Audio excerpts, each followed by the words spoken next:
Меня зовут Н.О. Я переводчик Анилибрии, но я не обычный переводчик.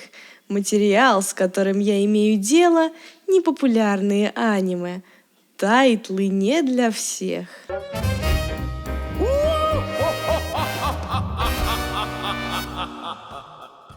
Привет, интернет! С вами Ино, я сабер проекта anilibria.tv.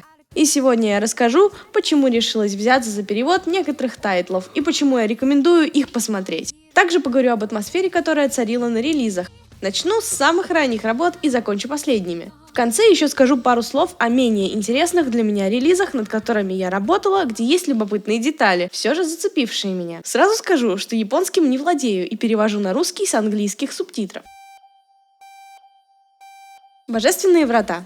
Мой самый первый релиз, который я переводила без редактора. На этом релизе технарем был Blaze. И он очень болел за этот релиз. Собственно, он меня и вдохновил агитировать всю команду на моих последующих аниме-сериалах. Он очень хотел сделать как можно лучше и качественнее этот релиз. Реально фанател от этого аниме и хотел делать его как можно быстрее и качественнее. Сказано, сделано.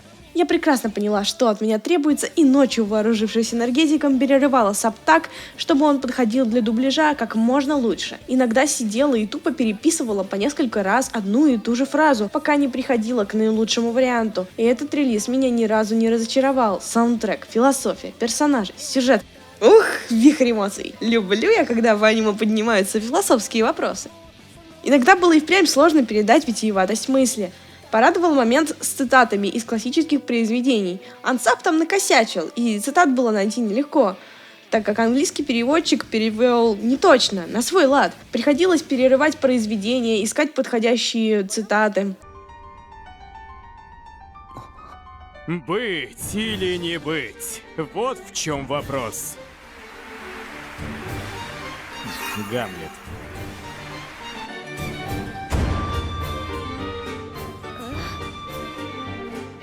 Я ничего не сделала дурного. Макбет.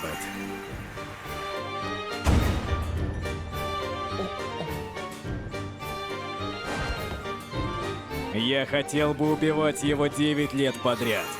Отелло. Знаю, многим непонятна местная философия. Да, я видела все ваши комментарии, что непонятно, посмотрел до конца и все еще непонятно и прочее. Но все же эта философия дает пищу для ума и помогает как минимум вывести свою философию и свои идеи. Тогда мой скилл перевода был ниже, чем сейчас. И пересматривая серии, я чувствую, что можно было сделать еще лучше, еще проницательнее. Однако история не знает сослагательного наклонения.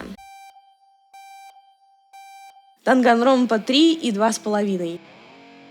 О, после Божественных врат пошли релизы, от которых я действительно получала удовольствие и на которых начала раскрываться. Начиная с работы над Ронпой, я старалась вдохновлять всех, с кем работала, и создавать атмосферу для хорошего релиза. Еще раз спасибо Блейзу, что подал мне пример. Раньше я была тихим переводчиком в тени, который просто принес работу и убежал обратно в свою тень, в свои кустики переводческие. Но сейчас все совершенно иначе. Подробнее об этом расскажу чуть позже. Один релиз, который был после Данганронпы, и вовсе окрылил меня. Итак, Данганронпа 3 и 2,5. Спросите, а где же вторая часть? Ответ прост. Эти части были созданы исключительно для фанатов всей франшизы, которая включает в себя еще мангу, новеллы и, что самое важное, игры. Поэтому человеку, посмотревшего только первое аниме, будет почти ничего не понятно. Первая часть Данганронпы — это анорексичная экранизация игры, которая дает общее представление, но все же оставляет много приятного за кадром. Сюжет же второй игры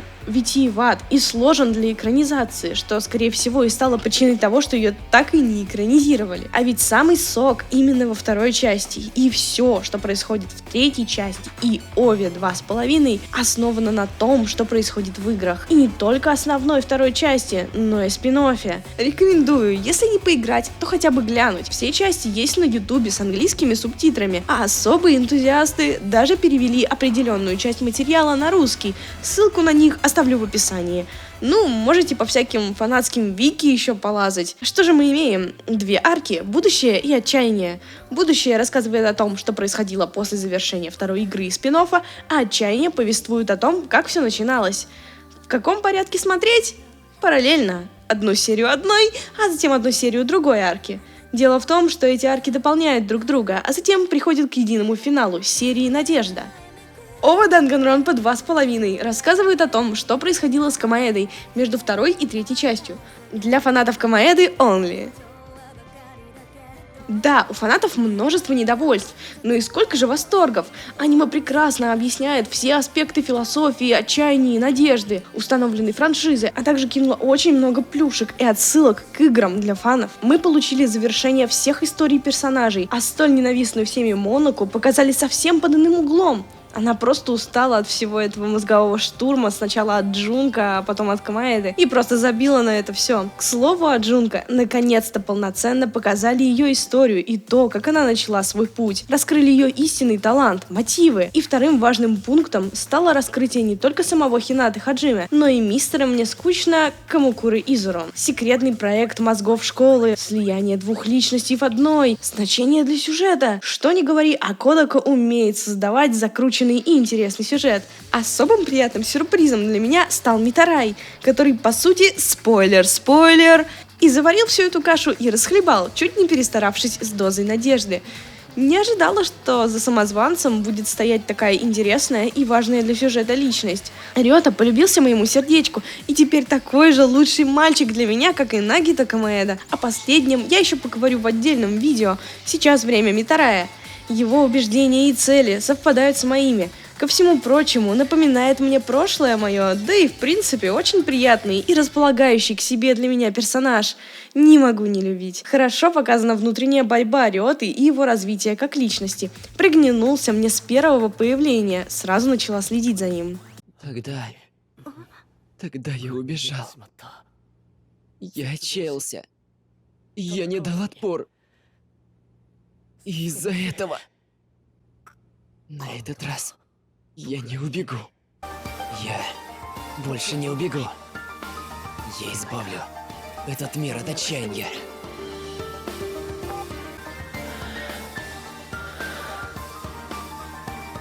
Никто не будет страдать.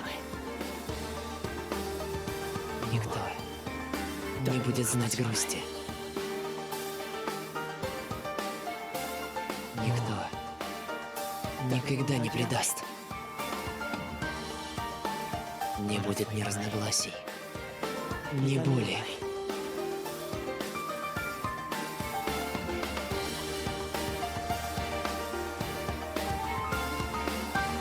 Мир во всем мире. Никаких войн.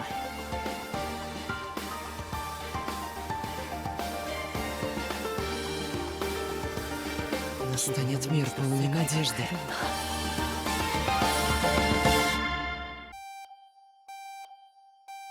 Классикалоид. О, вот этот релиз окончательно меня раскрепостил. Не только в плане работы над аниме, но и в принципе сделал меня смелее. Я стала более открытой и наконец-то по-настоящему поверила в себя и свои силы. Но обо всем по порядку. Данная комедия повествует о реинкарнациях 8 классических композиторов: Бетховене, Моцарте, Листе, Шопене, Чайковском, Бондаржевске, Бахе и Шуберте. Все они переродились в современной Японии и пытаются ужиться как друг с другом, так и с реалиями современного мира.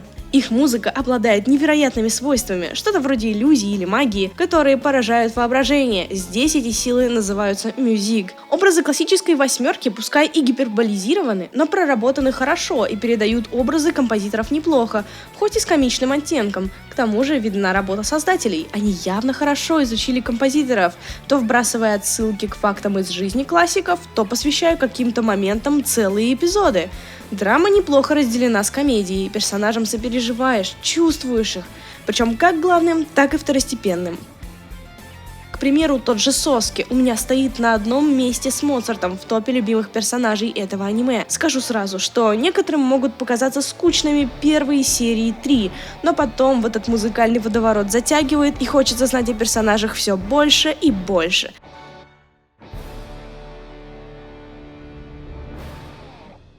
Кстати, о музыке. Аранжировки классических произведений потрясающие и безумно радуют слух.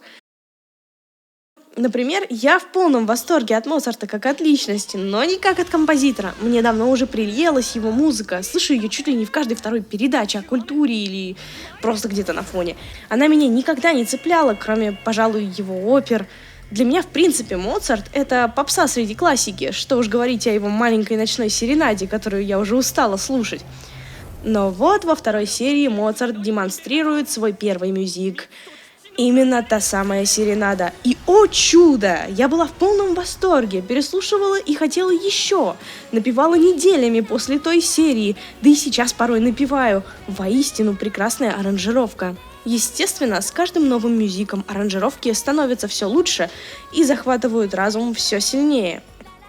Фоновая музыка не менее хороша и заслуживает отдельного прослушивания. В целом, аниме уникально, а атмосфера незабываема. Яро рекомендую к просмотру. Режиссер, кстати, работал над Гинтамой и Осамото-саном, так что знающие уже подозревают, чего ожидать.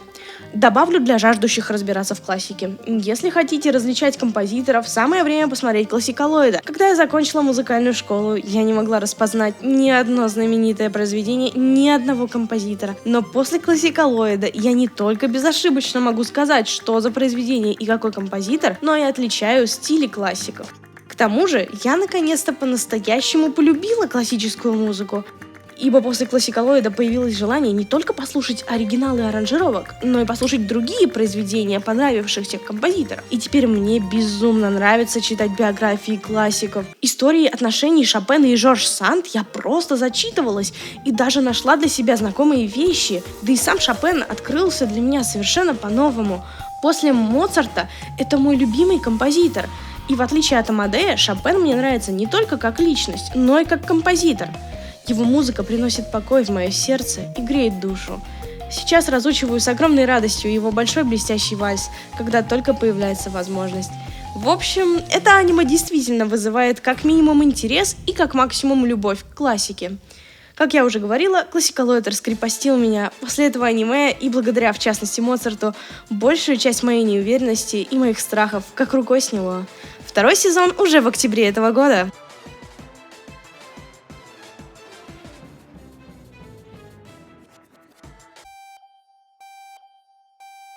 Веселый коми-вояжер. Аниме, которое еще не окончено, но уже вызвало у меня восторг с самой первой серии.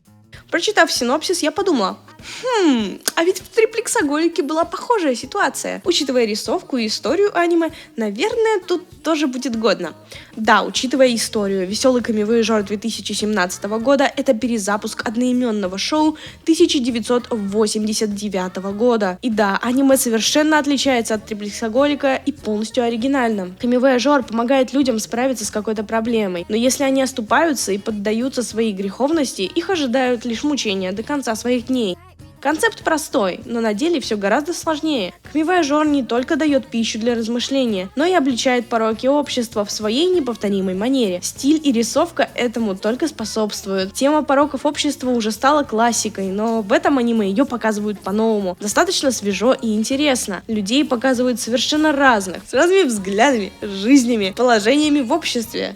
Порочность показана невероятно хорошо, а жизненные уроки попадают в цель. Для меня один из уроков даже стал реально важным и необходимым. Я благодарна Могура за него. Он помог мне до конца осознать то, что я не могла осознать несколько лет.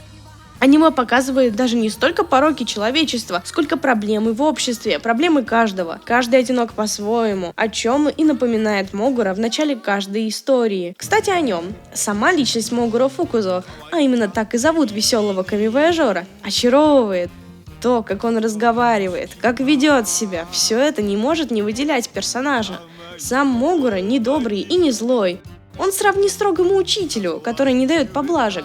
Лично я проникаюсь к нему симпатией все больше, от серии к серии, как бы и кто бы его ни ненавидел. В аниме присутствует много символизма, к примеру, некоторые цветы или картины, и таких деталей можно найти множество.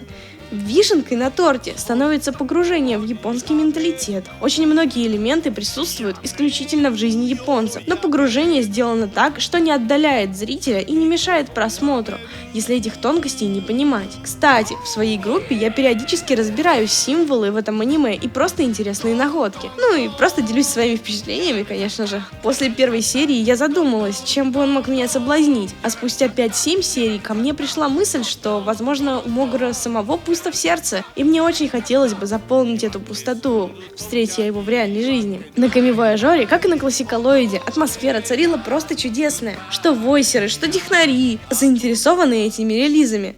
На Классикалоиде технарь-ниндзя вообще угорал по этому аниме не меньше моего. А музыкой мы восхищались, так вообще всем работающим над Классикалоидом коллективом. Еще раз спасибо Блейзу, что показал мне, что не нужно бояться зажигать пламя в душе тех, с кем работаешь над каким-то аниме.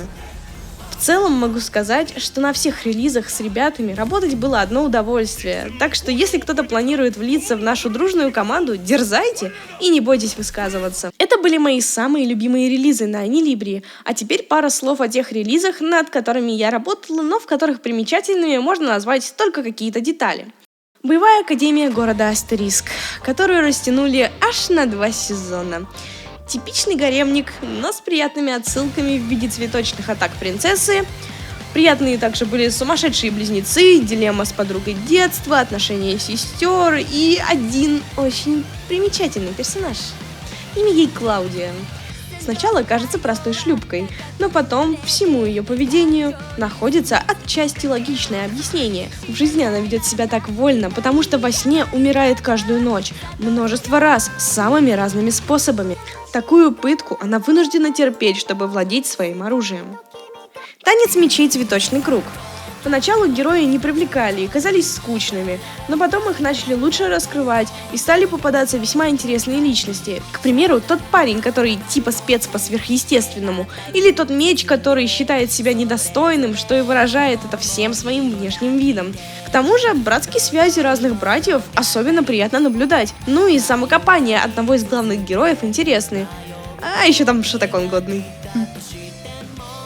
Цепные хроники. В целом, типичная фэнтезия, но конфликт героя привлекает. Мол, герой всех спасает, а самого героя кто спасет. Борьба главного персонажа с самим собой на почве этого вопроса интересна. И вот это вот все придает этому фэнтезийному аниме свою остроту. Ну и один из мудрецов просто шикарен. Ираманга-сенсей брала из-за своей любви к братско-сестринским отношениям. Забавные извращенские интересы сестры, которых она стесняется. Бонусом для меня стал прекрасный главный герой и раскрытие того, что происходит за кулисами написания книги. Но потом все начало скатываться в какой-то унылый гаремник, где все обожают главного героя, даже та, кто должна была быть его серьезным противником. На этом все, ребята. С вами была НО, любящий странности переводчик. Подписывайтесь, ставьте лайки, жмите на колокольчик и поддержите переводчика на Патреоне. В следующей части из жизни переводчика я расскажу о 5 аниме-персонажах, повлиявших на меня и мою жизнь. Еще услышимся!